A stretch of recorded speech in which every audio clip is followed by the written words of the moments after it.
ஒரு தடவை எங்க பாராளுமன்றத்தில் அப்படி கதைக்கல. உண்மை அர்ஜுனா ஒரு மாற்றமானாள். உண்மையின்படி நேற்றைய வசனத்தை பார்த்தேன்.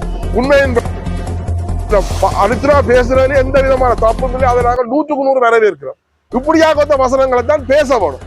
எங்களது நாட்டுக்கு என்ன தேவையோ அதுகளை செய்ய வேணும். உண்மையின்படி ஒதுக்கப்பட்ட பட்ஜெட்டுகளை பற்றி சொல்லிக் கொண்டிருந்தார். உண்மையை நாங்கள் வரவேற்கிறோம். இன்றைய பாராளுமன்றத்தில் கடத்தொழில் சம்பந்தமாக பாராளுமன்ற உறுப்பினர் ரவிகரனும் சாணக்கியனும் எழுப்பிய கேள்விக்கு கடத்தொழில் அமைச்சர் சில பதில கேட்டுக்கொண்டு கடத்தொழில் அமைச்சர் எங்களுக்கு தெரியும்.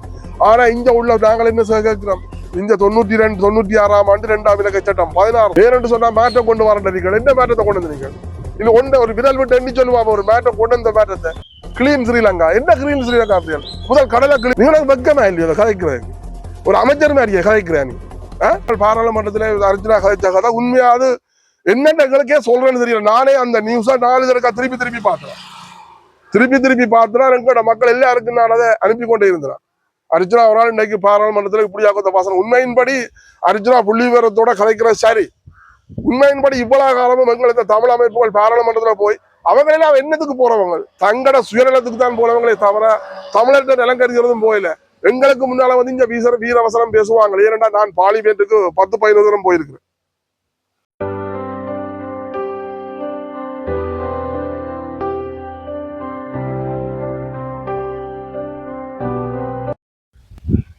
கடத்தொழிலாளர் கூட்டுறவு வடமாகாண சமாசத்தின் பிரதிநிதி இன்றைக்கு முந்த நாள் பாராளுமன்றத்தில் கடத்தொழில் சம்பந்தமாக பாராளுமன்ற உறுப்பினர் ரவிகரனும் சாணக்கியனும் எழுப்பிய கேள்விக்கு கடத்தொழில் அமைச்சர் சில பதில்கள் சொல்லியிருந்தார்.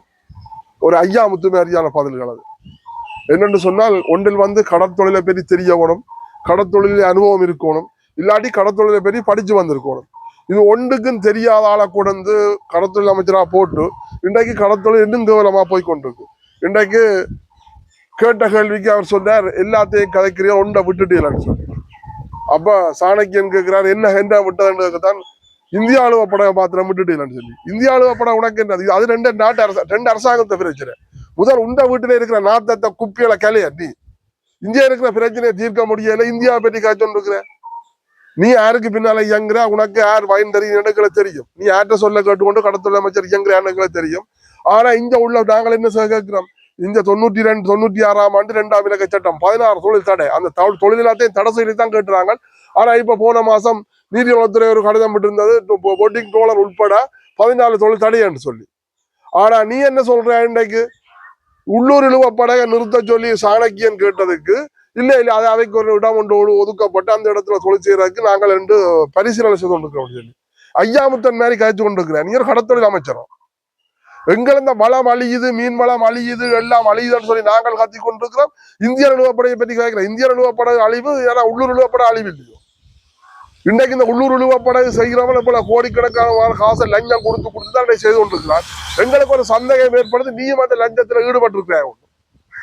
ஏனென்று சொன்னா மாற்றம் கொண்டு வரீர்கள். என்ன மாற்றத்தை கொண்டு வந்தீர்கள்? இல்ல ஒன்றை ஒரு விரல் விட்டு எண்ணி சொல்லுவாங்க ஒரு மாற்றம் கொண்டு வந்த மாற்றத்தை. கிளீன் ஸ்ரீலங்கா என்ன கிளீன் ஸ்ரீலங்கா அப்படியா? முதல் கடலை கிளீன் பண்ணு. கடல்ல உள்ள வளத்தை பாதுகாக்கணும். முதல் கடலை வளம் பாதுகாத்தா தான் மீன் வளம் பெருகும். மீன் வளம் பெருகிறா தான் கடத்தொழில் மக்களும் படிவா வாழ்நிலை அடுத்தது போல அந்நிய செலவாளியை பெற்று தரலாம். ஒன்றையும் செய்ய வாக்கிலே ஆட்சியம் கதையை கேட்டுக்கொண்டே பாராளுமன்றத்தில் கதைக்கிறேன். இதுக்கு தானே நீ அமைச்சரா வந்த நீ? ஒன்றில் வந்து படிச்சு வந்திருக்கணும், இல்லாட்டி அனுபவம் இருக்கணும். ஒன்றும் இல்லை. இது மரம் கொத்துறவனையும்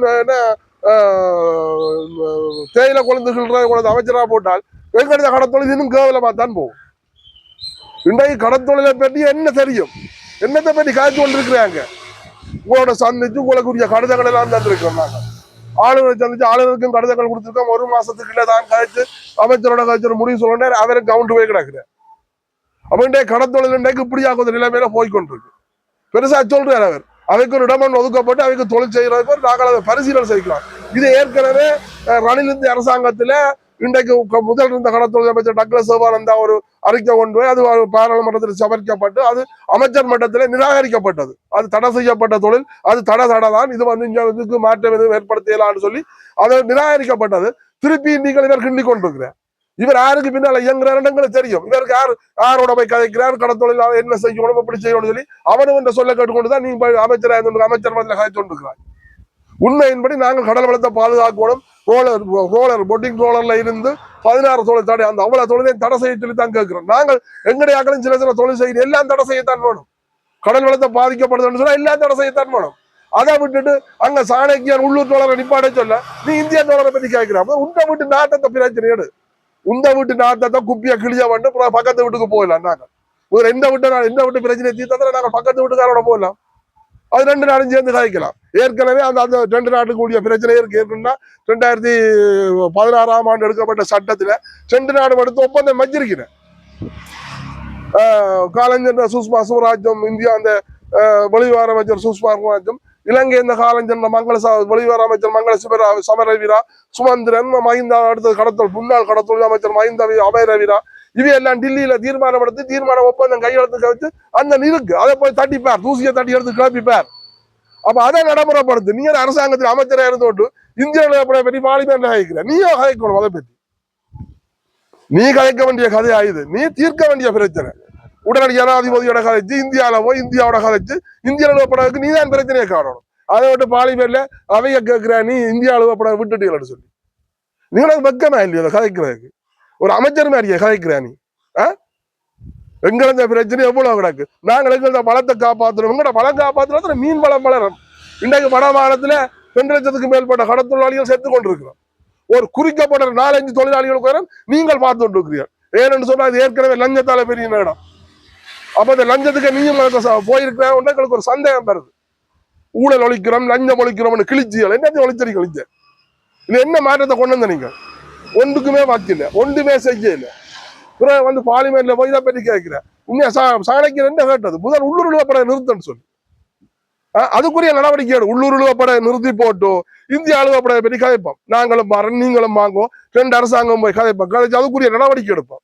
முதல் உள்ளூர்ல நாட்டத்தை வச்சு கொண்டு மற்றவரை விட்டு பிரச்சனை கட்சி இருக்கிறேன். இதுக்குதான் நீ அமைச்சரா வந்த? நீ அமைச்சரா வந்து என்னத்தை செய்த? நீ சரி செலவு திட்டத்துல மீனவர்களுக்கு ஒதுக்கப்பட்ட விடயம் சம்பந்தமா அவங்களுடைய நிலைப்பாடு அதுல மீனவருக்கு ஒதுக்கப்பட்ட மாதிரி எனக்கு தெரியலையா? அதுதான் கேட்கிறேன், மீனவர்களுக்கு ஏன் ஒதுக்கப்படவில்லை? இதுதான் இது ஏனென்று சொன்னால் எங்கள மீனவருக்குரிய பட்ஜெட் யார் கொடுக்கிறது? கடத்தொழில் அமைச்சர் கொடுக்கணும். கடத்தொழில் அமைச்சருக்கு என்ன தெரியும்?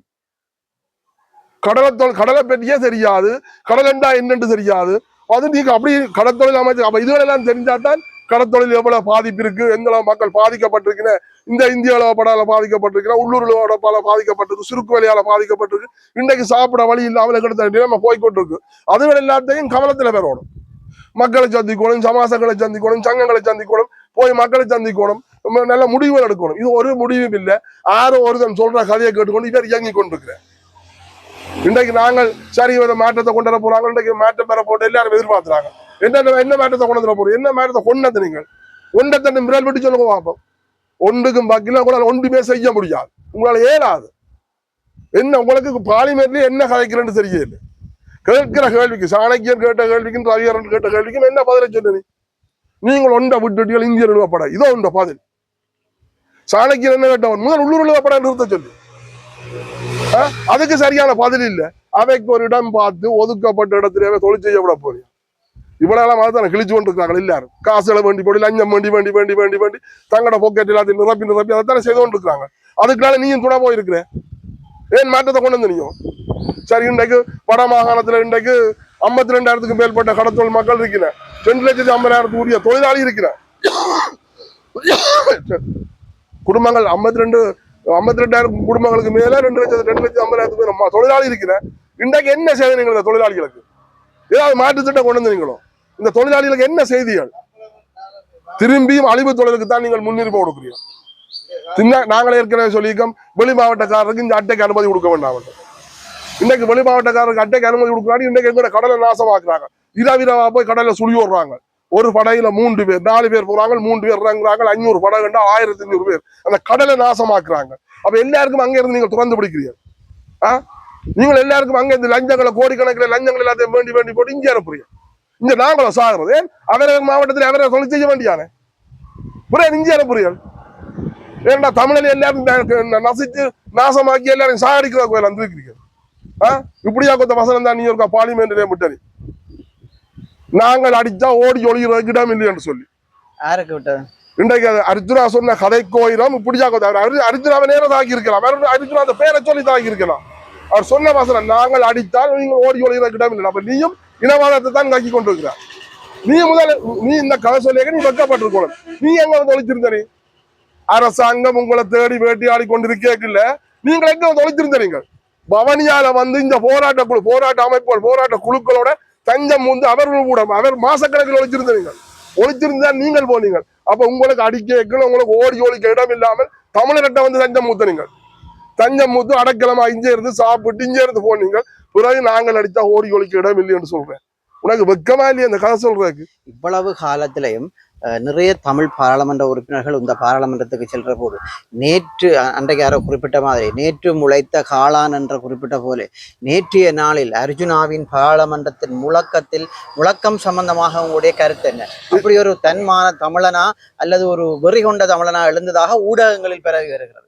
உண்மையின்படி அர்ஜுனா அவர்கள் இதுக்கு முதல் கதைத்த இடங்கள்ல சில பிள்ளைகள் இருந்தது சில தப்பான கதைகளை கதைச்சவர் உண்மையின்படி நாங்கள் அர்ஜுனா பற்றி ஏற்கனவே ஆரம்பத்துல நல்ல மாதிரி தான் நான் அர்ஜுனா பற்றி சொன்னான் பிறகு திடீரென்று சில விஷயங்கள் கதைச்சால் எங்களுக்கு ஒரு மன கசப்பா போறது ஆனா நேற்று நாங்கள் பாராளுமன்றத்திலே அர்ஜுனா கதைச்ச கதை உண்மையாது என்னென்ன எங்களுக்கே சொல்றேன்னு தெரியல நானே அந்த நியூஸா 4 தடவை திருப்பி பார்த்தேன் எங்களோட மக்கள் எல்லாருக்கும் நான் அதை அனுப்பி கொண்டே இருந்தேன் அர்ஜுனா ஒரு நாள் இன்னைக்கு பாராளுமன்றத்தில் இப்படியாக வாசனம் உண்மையின்படி அர்ஜுனா புள்ளி விவரத்தோட கதைக்கிறது சரி உண்மையின்படி இவ்வளவு காலமும் எங்களுக்கு தமிழ் அமைப்புகள் பாராளுமன்றத்துல போய் அவங்க எல்லாம் என்னத்துக்கு போறவங்க தங்கட சுயநலத்துக்கு தான் போறவங்களே தவிர தமிழர்கிட்ட நிலங்கரிக்கிறதும் போயில எங்களுக்கு முன்னால வந்து இங்க வீரவசனம் பேசுவாங்க ஏனென்றா நான் பார்லிமெண்ட்டுக்கு 10-15 தூரம் போயிருக்கிறேன் எங்களோட கடத்தொழில் சம்பந்தமாக கதைக்கிறதுக்கு எங்களோட குழு நான் தனியாண்டு இல்லை எங்களோட குழு நாங்கள் 10 பேர் 8 பேருன்னு சொல்லி நாங்கள் பார்லிமெண்ட்டுக்கு ஒரு 10-15 தூரம் போயிருக்கிறோம் அங்க போயக்கில்ல சும்மா கழிச்சு போட்டு அங்க போய் பார்த்தா எல்லாரும் கை கொடுப்பாங்க எல்லாரும் ஒன்றா இருந்து சாப்பிடுவாங்க சேர்த்து இருப்பாங்க சந்தோஷமா தோல்ல தட்டுவாங்க கொஞ்சி கொண்டு வருவாங்க இங்க வந்து வீரவசனம் பேசுறது நான் அதை செய்யறேன் இதை செய்யறேன் புடுங்குறேன் அதுக்குள்ள வைக்கிறேன் சொல்லி இந்த வீரவசனம் பேசுறாங்க ஆனா அங்க போய் ஒன்றா செய்யறாங்க உண்மை அர்ஜுனா ஒரு மாற்றமானாள் உண்மையின்படி நேற்றைய வசனத்தை பார்த்தேன் உண்மையின்படி அதுல அர்ஜுனா பேசுறதுல எந்த விதமான தப்பும் இல்லை அதை நாங்கள் 100க்கு 100 வரவேற்கிறோம் இப்படியாக வசனங்களை தான் பேசப்படும் எங்களது நாட்டுக்கு என்ன தேவையோ அதுகளை செய்யப்படும் உண்மையின்படி ஒதுக்கப்பட்ட பட்ஜெட்டுகளை பற்றி சொல்லி கொண்டு வந்தார் உண்மையை நாங்கள் வரவேற்கிறோம் இன்றைய வரை ஒரு தினம் எங்க பாராளுமன்றத்தில் அப்படி கதைக்கல ஒரு தமிழ் எம்பி மேல ஒரு தினம் கதைக்கல இன்றைக்கு உண்மையின்படி பாராளுமன்றத்தில் உண்மை அர்ஜுனா அதை பற்றி கதைச்சதுக்கு நாங்கள் உண்மை அர்ஜுனாக்கு தலை வணங்குகிறோம் ஏனென்று சொன்னால் அப்படியாக வசனம் அது வீரத்தமிழர் என்று சொல்றதோ அல்லது தங்க தமிழர் என்று சொல்றதோ அது என்ன தமிழர் என்று சொல்றதோ எனக்கே தெரியல ஆனா இதே மாதிரி தான் கதைக்கணும் அதை விட்டுட்டு தகாத வார்த்தைகள் கதைக்காமல் தகாத வார்த்தைகள்ல செயற்படாமல் உன் மக்களுக்கு என்ன தேவை நாட்டுக்கு என்ன தேவை எங்கட நகரத்துக்கு என்ன தேவை எங்கட கிராமத்துக்கு என்ன தேவை அதுகளை கதை இதுகளை கதை நேற்று முன்னாடி இப்படித்தான் கதைக்கணும் பாராளுமன்றத்துல இவ்வளவு காலம் இல்லாத ஒரு வசனத்தை நாங்கள் கேட்டிருக்கோம் நானும் எந்த அறிவுக்கு பாராளுமன்றத்துல இப்படி ஒரு கதையை நான் கேட்கல உண்மையின்படி நாங்கள் நல்லா தான் இருந்தது உண்மையின்படி நாங்கள் அதை வரவேற்கிறோம் அதே போலதான் இன்றைக்கு இந்தியா விடுவிப்படைக்கு எதிரான முறையில் நாளை இன்றைக்கு ஒரு போராட்டம் ஒன்று செய்ய போகிறேன்னு சொல்லி ஒரு தகவல் உண்டு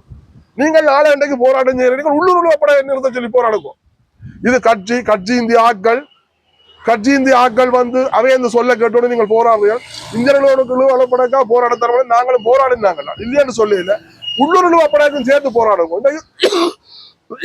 இந்திய நிறுவப்படாக உள்ளூர் நிறுவப்படாக மோசமா இருக்கு அதுக்கும் சேர்த்து போராடுவோம் எங்கட வீட்டு பிரச்சனை முதல் தீர்த்து கொண்டு அடுத்த கட்ட நகர்வை நாங்கள் எல்லாரும் சேர்ந்து இந்தியர்களோட எதிரான முறையில நாங்கள் நகர்த்துவோம் அதை விட்டு இன்றைக்கு மண்டதியில் எடுத்து பார்த்தாலும் மண்டதியில் எதாலையும் ஒன்றாலையும் பாதிக்கப்படையில்லை ஆனால் எங்களோட மக்களுக்கு ஆதரவு கொடுத்தால் அதை நாங்கள் வரவேற்கிறோம் அதை வந்து உண்மையின்படி சமாசங்கள் சங்கங்கள் சம்மேளனம் என்று சொல்லி எல்லாம் இருக்கு அதுகள் எல்லாம் இன்றைக்கு தலை கட்டு குனிஞ்சு போய் நிற்குது ஒரு கேவலம் கட்டு ஒரு கூட்டுறவு திணைக்களத்தால இன்றைக்கு உண்மையின்படி ஒரு சம்மேளனம் வந்து உண்மையின்படி ஒரு நல்ல அதிகாரமா நல்ல மாதிரி நடந்து கொண்டிருந்த சம்மேளனத்தை கெடுத்தது இந்த கூட்டுறவு திணைக்களம் யாழ் மாவட்ட உதவி ஏசி இருக்கிறார் உதவி பணிப்பாளர் ஏசி இவர்களால் கட்சிக்கு விழா போய் இன்றைக்கு எங்க கூட்டுறவு திணைக்களத்தால எங்களோட கூட்டுறவு சங்கங்கள் சமாசங்கள் சம்மேளனம் எல்லாம் சிதறடிக்கப்பட்டு இன்றைக்கு நாங்கள் எல்லாம் சிதறி போயிருக்கிறோம் திருப்பியும் அது ஒண்டை கூட்டுக்கோன்னு சொன்னா அது கூட்டுறக்கூடிய நடவடிக்கைகளே இல்லை இப்போதான் ஏதோ சமாசத்தை கூட்ட போறோம் என்று சொல்லி ஒவ்வொரு இடத்துலையும் கூட்டங்களை வச்சு வடமாகாண சமாசத்தை கூட்டுறதுக்குரிய நடவடிக்கை எடுத்து கொண்டிருக்கிறேன் ஆனா சம்மேளனத்துக்குரிய நடவடிக்கை எடுக்கல முதல் எங்களுக்கு தேவை யாழ் மாவட்ட சம்மேளனத்தின் பிரச்சனை தான் நாங்கள் முன்னுக்கு கொண்டு வரோம் அதனால நாங்கள் மக்களுக்கு எவ்வளவு செய்திருக்கிறோம். உண்மையின்படி நாளை இன்றைக்கு போராடுறார்கள், உள்ளூர்வா படக்கும் போராடுவோம். தனியா இந்தியா படகு நாங்கள் முதல்ல எங்கட விட்டு பிரச்சனையை தீர்ப்போம். 2வது பக்கம் மற்ற விட்டு பிரச்சனை போவோம். முதல் எங்கட விட்டு பிரச்சனை எங்கட நாட்டை முதல் கலைவோம். எங்களுக்கு வந்து அமைச்சரும் அப்படி அவர் தேயில குழந்தை ஆய போட்டுக்கும். அது அவருக்கு தான் லேக்கே தவிர அவருக்கு பின்னால சில ஆட்கள் சில முதல் இருந்த பாராளுமன்ற உறுப்பினர்மார் அவர்களோட சேர்ந்து கலைச்சு அவர்கள் சொல்றதான் இவர் செய்து கொண்டிருக்கிறாரே தவிர தான் சுயமே அந்த பிரச்சனைக்கு வர இல்லை. உனக்கு கடத்தொழிலை பற்றி தெரியலன்னு சொன்னா நேரா நிறுவனத்துல போய் படி. நேரா நிறுவனத்துல போய் படித்தால் கடத்தொழிலை பற்றி அவங்க ஆய்வுகள் சொல்லுவாங்க. என்னத்தாலே அழிவு என்னத்தை நிப்பாட்டணும் இதை செய்யணும் மட்டும் சொல்லி நேரா நிறுவனம் சொல்லும். ஆனா ஒரு நேரத்துல நேரா நிறுவனம் நெக்டா நிறுவனம் சில கட்சி சில அரசியல்வாதிகளுக்கு துணை போலாக்கலாம். இன்றைக்கு எங்களோட கதை கேட்க தாங்கள் என்ன செய்யறது? தங்களுக்கு நெருக்குதல் வருது. அப்ப நாங்கள் என்ன செய்ய முடியும்? ஒருத்தர் வந்து சொல்லி வைக்கிறோம் நாங்கள் அவைய மீறலாம், அப்படி நாங்கள் மீறினா தங்களுக்கு இடமாற்றம் தர்றாங்க. அந்த பயத்தினால் அவங்க விலை போனவங்க. அதே மாதிரி இப்ப நீயும் விலை போவிட்டியோன்ற எங்களுக்கு ஒரு சந்தேகமா கிடக்கு. தயவு செய்து இனிமே தன்னும் 96ஆம் ஆண்டு 2ஆம் இலக்க சட்டத்தை உடனடியாக நடைமுறைப்படுத்து. இல்லை என்று சொன்னால் நாங்கள் எல்லா தொழிலாளிகளும் ஒன்று சேர்ந்து உங்களுக்கு எதிரான முதல் போராட்டம் நடத்த வேண்டி வரும். நன்றி.